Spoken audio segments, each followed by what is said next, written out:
Hoje nós vamos resolver a questão número 11 do segundo exame de suficiência 2016, ok? A questão fala o seguinte: uma sociedade empresária adquiriu em 2/1 de 2015 um equipamento por R$ 20.000.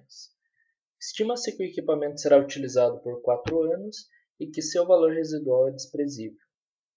A depreciação é calculada pelo método linear.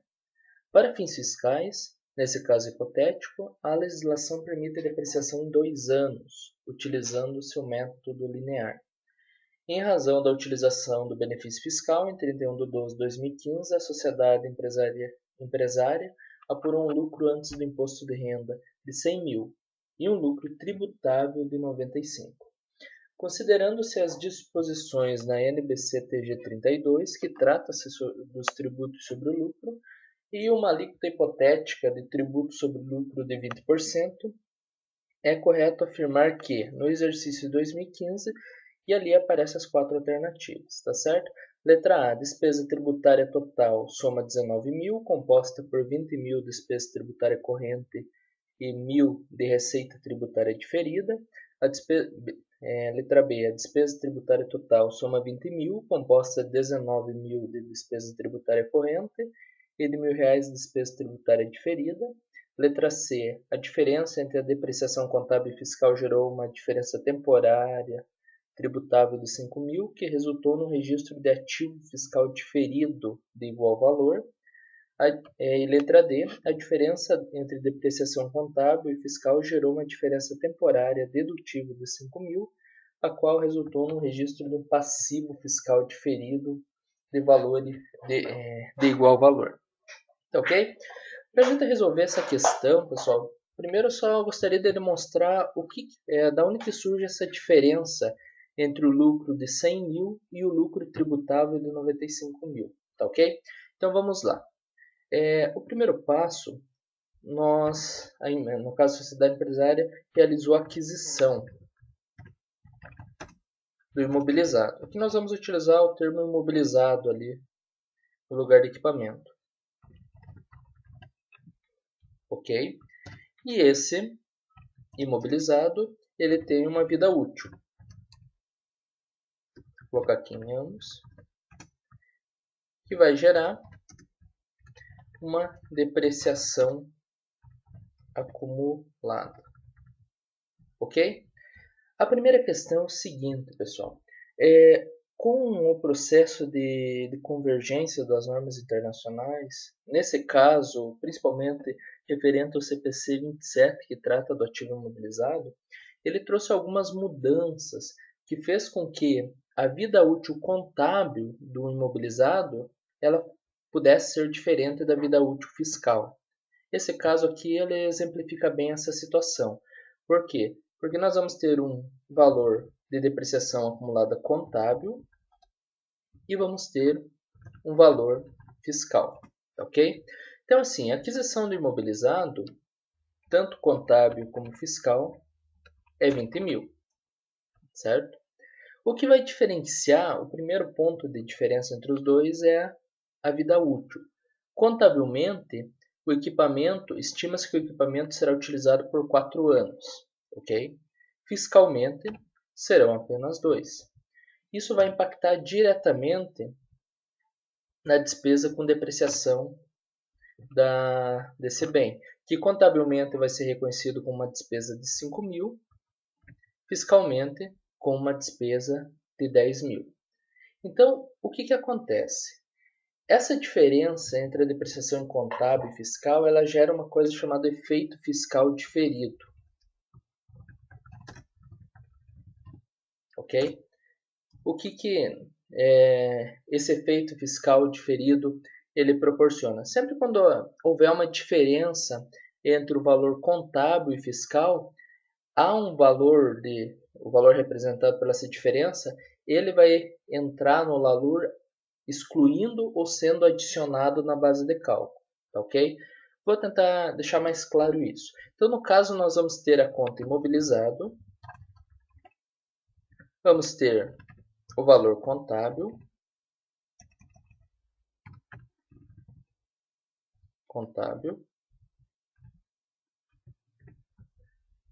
vamos ter o valor fiscal e vamos ter a diferença. Contabilmente, esse imobilizado lá no dia 31/12/2015, ele vai valer quanto? Vai valer 20.000 menos a depreciação acumulada. Ou seja, na minha contabilidade ele vai valer 15.000. Só que fiscalmente, quanto que ele vai valer?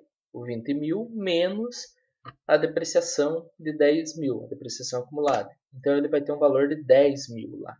Então isso vai gerar uma diferença contábil menos fiscal de 5.000, tá ok? O que essa diferença de 5.000 significa?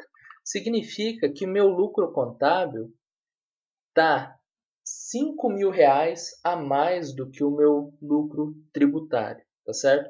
Então é esse valor aqui que eu vou fazer o ajuste no LALUR. Então por isso que lá o exercício fala que lá no o LAIR, que é o lucro antes do imposto de renda, ele era de 100.000, ok?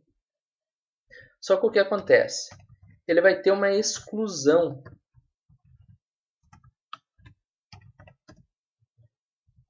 desses 5.000. Então, só recapitulando, esses 5.000 significa que o valor contábil está superior ao valor fiscal, ou seja, a base contábil para imposto de renda é maior do que a base fiscal. Como eu tributo, eu calculo, pago meu imposto de renda com base no meu lucro fiscal, eu tenho que fazer esse ajuste, tá certo? Na contabilidade, esse ajuste nós fazemos lá no LALUR, né? Então, nós temos o lado A e o lado B do LALUR, então é lá que a gente faz esse ajuste. Então, nós vamos ter o LAIR, que é de 100.000, fazemos essa exclusão de 5.000, e daí chegamos na base, no lucro. Vou colocar tributável aqui, só para utilizar a mesma nomenclatura, né? Então,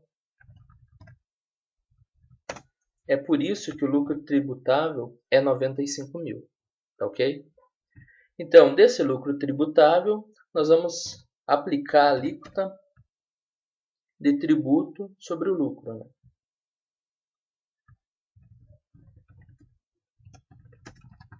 Que aqui nesse caso hipotético é 20%, né? Nós sabemos que tem, por exemplo, o imposto de renda é 15%, tem mais o adicional de 10%, né? Quando extrapola R$20.000 mensais, e a contribuição social é 9%. Mas aqui no caso do exame de suficiência, para eles simplificarem, eles utilizaram uma alíquota de 20%. Então, em cima desse 95.000, eu vou aplicar 20%. Então, esse daqui, ele vai ser o meu tributo sobre o lucro, ou seja, vai ser o meu tributo corrente. É o que eu vou gerar a DARF lá e vou pagar de imposto, tá certo? Só que tem um problema, porque lá no CPC 32 ou na NBC-TG 32, né, como fala ali no exercício, que trata sobre esse tributo sobre lucro, ele fala o seguinte, que o imposto de renda devido é aplicado sobre a base contábil, né? Então, o que isso gera? Então, na verdade, assim, em qualquer outro país, maioria dos países do mundo, o cálculo do imposto de renda e contribuição social se dá na base contábil. Só que aqui no Brasil nós temos essa pequena diferenciação que o imposto é calculado sobre a base fiscal, tá ok? Quando a base contábil e a base fiscal ela dá essa divergência, como normalmente ocorre, eu tenho que reconhecer o que eles chamam de uma despesa ou uma receita diferida, tá certo? Nesse caso, nós vamos ter que aplicar a alíquota do tributo sobre o tributo sobre o lucro sobre a parcela da diferença que foi diferido, que é os R$5.000. Então nós vamos ter cálculo do efeito fiscal diferido. Nós vamos ter efeito fiscal diferido, que é R$5.000. Em cima desse valor aqui, nós aplicamos o percentual de 20%, que vai dar R$1.000. Esse daqui é a parcela diferida, tá ok? Então, como que vai ocorrer lá na DRE nossa? Nós vamos ter o LAIR, lucro antes do imposto de renda, no valor de 100 mil. Nós vamos ter a despesa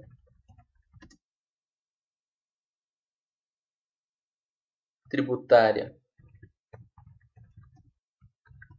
corrente, ok? No valor de 19. E nós vamos ter também a despesa tributária diferida, no valor de R$ 1.000. Daí, deduzindo isso, nós temos o lucro líquido.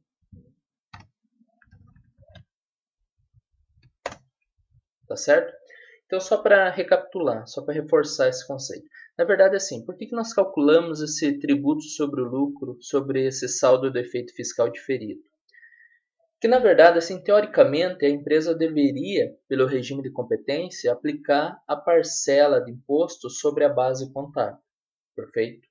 Mas como a base tributável foi menor do que a base contábil, significa que em cima de R$ 5.000 não foi calculado a despesa, o imposto de renda e a contribuição social, né, que são os tributos sobre o lucro. Tá ok? Só que pelo regime de competência, nós temos que fazer o reconhecimento dessa despesa. Então, por isso que em cima do efeito fiscal diferido, dessa diferença de R$ 5.000, nós também aplicamos os percentuais do, aqui no caso 20% da alíquota de tributo sobre o lucro. Como que nós vamos reconhecer contabilmente? Então, aqui é um primeiro lançamento. Nós vamos reconhecer como despesa tributária diferida, valor de R$ 1.000, e a contrapartida ele gera uma conta no passivo não circulante. Tá ok? Então, sempre que for uma despesa, a contrapartida é no passivo não circulante. Vai gerar uma conta, aqui no caso, tributo diferido, né? Como aqui está tratando de uma forma genérica, tributo diferido, e vai ser o mesmo valor da despesa, tá ok?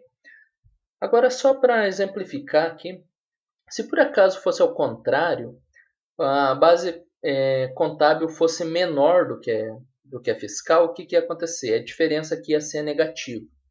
Como ela é negativa, então significa que eu teria que adicionar esse valor para chegar no lucro tributável, tá ok? Daí o que ia acontecer? Eu ia calcular o tributo sobre o lucro, ia gerar uma despesa tributária corrente, né?